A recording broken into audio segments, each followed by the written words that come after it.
Well, to discuss, I'm joined by our Chief Foreign Affairs Editor, Rob Parsons. Rob, how significant do you think it is, this capture of Ghazni? Well, it's looking increasingly bad, no doubt about it, for the Afghan government at the moment. The fact that Ghazni, as you mentioned just now, it sits on that highway linking Kabul with Kandahar, the country's second city, where intense fighting is going on at the moment, suggests that things are getting pretty desperate for the government. It's not just in the north now, where we saw just a few days ago the Taliban take control of Pule Khumri, another town that sits astride the main highway going north to Kunduz and Mazar-i-Sharif, the most important town in the north of the country, cutting it off from Kabul as well.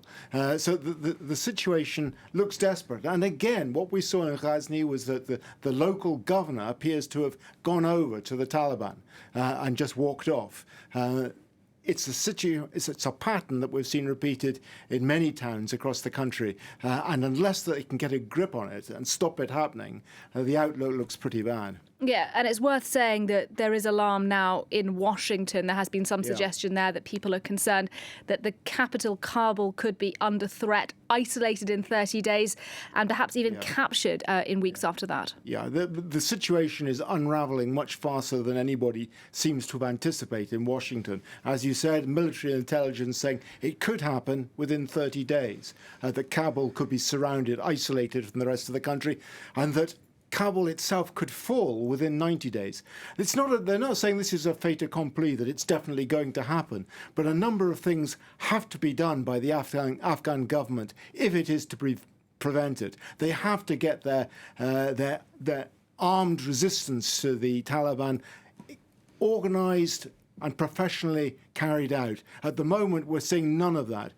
President Ghani went to Mazar-i-Sharif 24 hours ago to try and shore up resistance there. He was talking to an Uzbek warlord, General Dostum, who played an important part in the fighting against the Taliban 20 years ago, and who has a pretty poor record, it has to be said, on human rights, but is absolutely vital to the defence of that city and to the resistance from the Afghan government. So they need him on board, regardless of his rather dodgy past. If that can be achieved, then it's possible. If they can start fighting back, and it has to be said too that the less territory they have to defend, in other words, as they fall back towards Kabul and the other main cities, the easier, in a sense, it gets for them to carry out the sort of resistance I'm talking about. Yeah, now, most Western troops have left Afghanistan.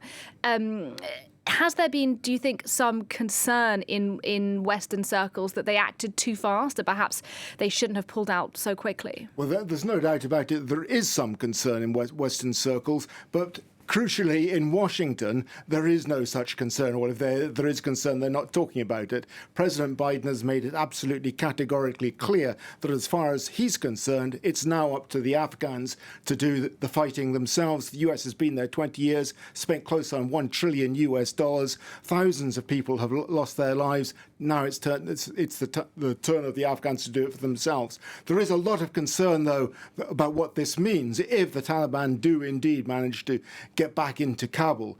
We've seen already atrocities being carried out, women being forced into marriages, executions of former government officials and that sort of thing. And there's an attempt being made diplomatically by the United States through Zalmay Khalilzad, their representative to the talks with the Taliban in Doha, to get China on side, to get Russia on side, to get Pakistan on side, to try and put pressure on the Taliban.